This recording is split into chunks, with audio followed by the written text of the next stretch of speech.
For this episode of Children of Heroes, we traveled about 4.5 hours north from London to Blackpool, where we interviewed Madame Helen Partington, daughter of leading aircraftman František Jan Hradil. Thank you for participating in our project Children of Heroes. Your father served in the Royal Air Force during the Second World War. In fact, after the occupation, he first joined the underground resistance. Is that right?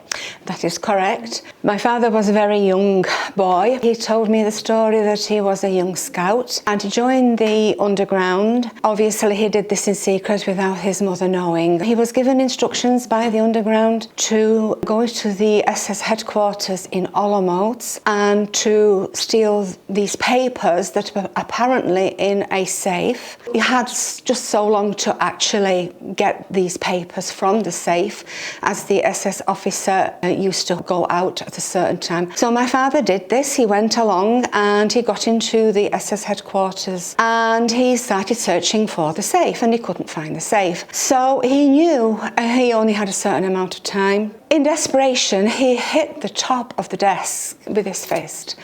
And lo and behold, it was a safe in a desk. So he grabbed all the papers, he didn't look at them or anything, put them in his jacket, as he said, and he walked out of the door quite calmly, not giving attention to himself. His German was perfect, and he started walking. Unfortunately, the SS officer was actually on his way back, so my father carried on walking. Unfortunately, the SS officer recognised my father with him being in the Young Scouts, and he told him to halt. "What are you doing here?" And my father completely ignored the halt order, and he carried on walking. But this time, he was near the steps, so he started to run down the steps. And so they started shooting at him. He took out his pistol, and he started to shoot at the lights, so they couldn't actually see him like a target. He got to the end of the walkway tunnel and he got caught. And he thought, this is it, they've got me. They bundled him into the car and he was clinging onto these papers because he knew they were important. Anyway, on realisation, it was the underground and they had been watching him. And so they rescued him and off they went. He passed over the papers and I later learned they were Jews and it was to get them out of Czechoslovakia. But unfortunately, my father, because he had been recognised, had been told that he had literally 24 hours to get out of Czechoslovakia, because unfortunately for him, as he was recognised, if he had been captured, he would have been tortured and the underground couldn't risk my father getting caught. And he escaped in 1939. I think it was 1939, but I do know that he ended up in Poland in 1939. He walked on foot. He was on his own. He didn't meet anybody else. My babička made him buchty. There was sustainable food. And he eventually found his way at the border. So he looked at this officer. It was a German officer. I think it was Austrian, actually. He thought he was with his young wife and a young baby. And he thought, oh, they look very kind people. He went towards them to help the mother with the baby, put the baby in his arms, help with the baggage and so on. And he walked with them. As the Austrian officer gave the papers in, and my father was just standing at the side and just praying, really. And then the guard asked, who is this young man with you? And the Austrian officer said, he is my nephew. He got through with them, and as they walked further down, the officer turned around to my father and said, good luck. You will need it. He ended up in France and they all had to sign papers either to join the French Foreign Legion or to go back to Czechoslovakia. Well, that was not an alternative. He joined the French Foreign Legion. They went to Sidi Bel Abbes. It is now a deserted village. Nobody is in it any longer. After the fall of France, he moved to the United Kingdom and he joined the Royal Air Force. They were given orders to go to Dunkirk. They chose to go a different way. They agreed that going to Dunkirk, they probably wouldn't survive. They were going towards Spain, I think, and managed to get onto a ship. And they got through to England from Liverpool. They went on to Chumley. and they all went to various positions from Chumley, and Dad went to the RAF. What exactly was his role in the Royal Air Force? He was a mechanic. He was really good with engines and things. And then later he learned to be a radio operator, and he became a rear gunner. He did start in 68 Squadron, and he did go to 310 Squadron. He also went to 312 Squadron for a very, very short time, and then he went on to his main squadron, which was 311. He never wore a parachute. That amazed me, how my father could survive not wearing a parachute. He didn't like jumping out of aeroplanes. He saw too many of his friends die not very nicely. And this one particular time, he was in combat shooting. He actually shot down his first aircraft, and he was shouting for them to bail out. Bail out, bail out, bail out. Obviously they didn't, and the plane crashed. And when they got back home to base, he didn't realise the radio was on, and as he got out of the aircraft, the skip, as he used to call them, went up to my dad and went, "Frank, you never do that. It's either us or them, but you never cry for them, you never." And he hit my father. And my father said I was rolling on the floor. It served me right. But he just didn't like killing. He didn't want to jump out of an aircraft. He would stay in the aircraft with the skip. He would always remain. One particular time, the plane was shot. It was badly damaged. There was no radar. There was anything. They couldn't work anything. They had to get back home. And he stayed with the skip to get the aircraft back, remained in it. And he also said that he took pencil and paper, and he actually found a way mathematically to get back home, and they did. After the war, he didn't return to Czechoslovakia immediately? No, he didn't, but he was ordered to go to Cosford with the rest of his friends. He's actually pictured on a photograph at Cosford, ready to go back to Londýně airport. He told me he did go there, so when I spotted the photo of him, his head was turned, looking in different direction from everyone else on the photo. He told them, "I won't be long, I need to go to the toilet." Anyway, disappeared, and he literally ran away. He was already married to my mother, and they were expecting my brother. That's my mother and her father going into the church. She was, as you can see, she was rather rushing. She was eager to marry my father, and that's her father. He was a very tall man. My mum was quite tall, taller than my father. And here's my father and my mother. I absolutely adore this picture, and of the little girl, little flower girl. And here is another picture of them both. That's my mother and father coming out of the church. You see how much taller my mother was, and she had flats. So my father was always known as Malý Franta, Little Frank. And so my father didn't return, but I do know he stayed in the RAF. He stayed in the RAF a lot longer. He was in Tain, I think Scotland, quite a while. And after that he left, I think it was 1946. And the whole family decided to return to Czechoslovakia in 1959? 1959. Originally, my father and my mother were actually going to emigrate to Canada. His family found a way to communicate with my father through various people that they knew that came to England and so on. And so we found out that his mother was alive and, well, you know, she was poorly at that time. And so they decided to take us all back over there for a holiday.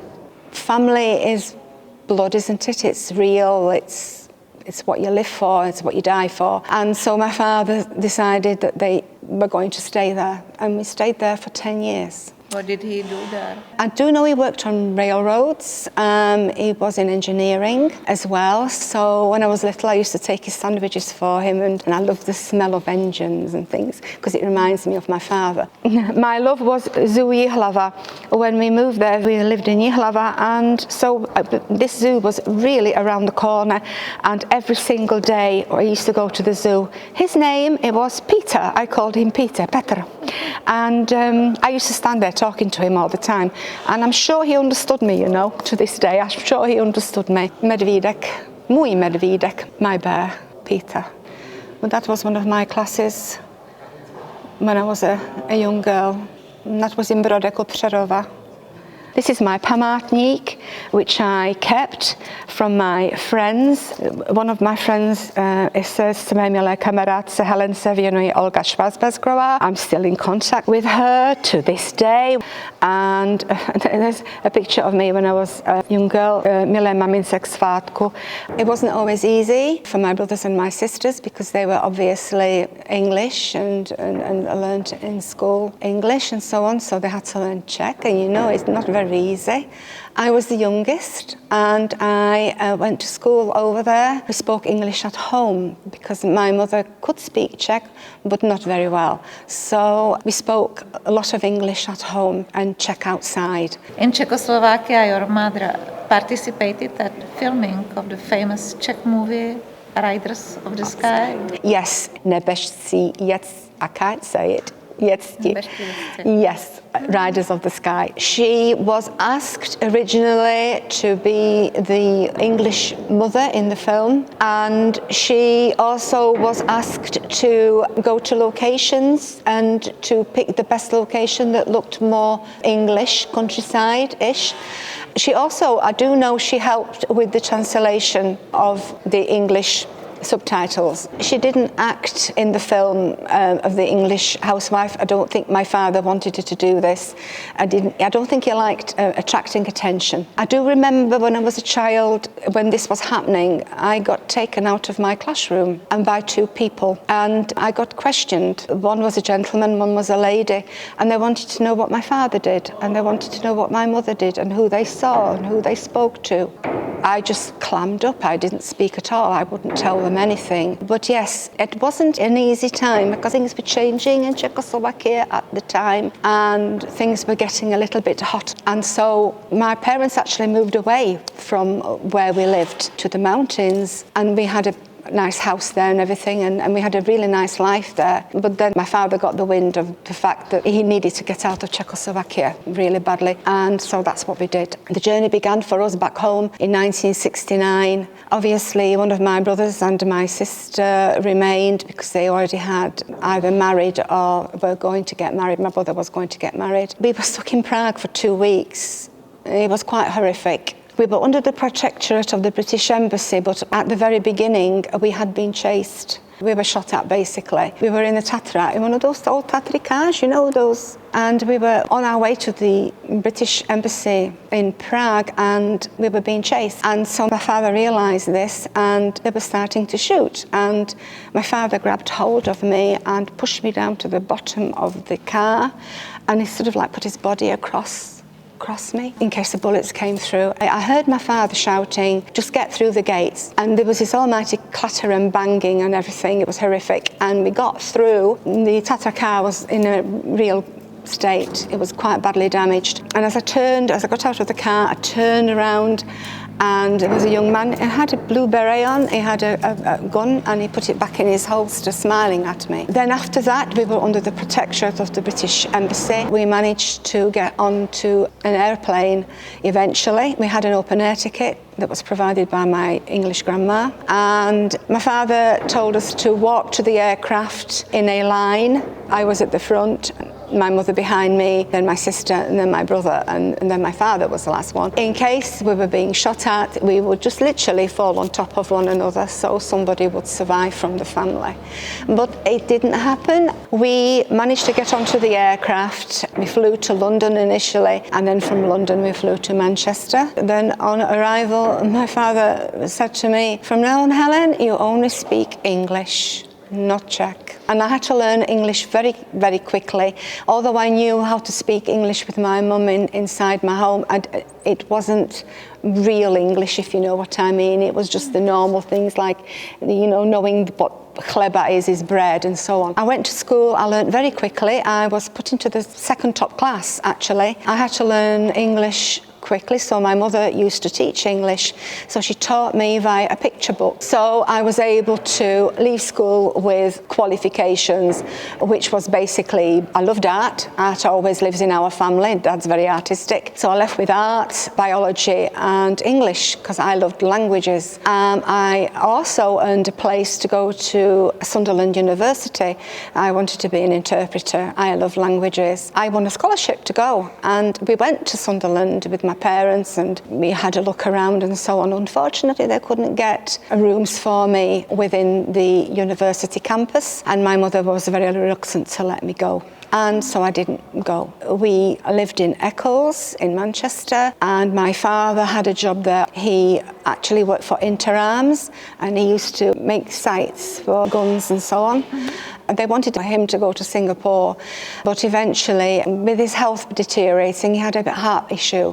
He always had a heart issue, even during the war. He also, in later life, went working on the buses. One of the passengers on the bus wrote a little article saying how wonderful he was, how helpful he was, how kind. And wherever he went, he always was well thought of. He was proud just to be able to work and earn for his family, which he did always very successfully. You didn't enter the university. What did you do? I first began my job in a jeweller's. Then I moved on to working for a solicitor's, mainly as a receptionist. And then I moved on to an insurance company in Manchester. But I met my husband, Ian, and we got married in 1976. And we then went on to our own newsagents. So we worked in our own newsagents for 13 years, 13 long, hard years. This was our newsagents in Rochdale. We decided to sell the newsagents in the end because we didn't really have a family life as such. It was just all work and no play. And I went into the NHS, and I worked there for 20 years, which was really very fulfilling, but very intense as well. You love baking and painting. I do. I love baking, I love painting, I enjoy reading, and I am also loving the fact that I'm able to join some sort of momentum for myself in writing a book. And I'm trying to write a biography of my father, but I also have written my own book, and I'm hoping to have it published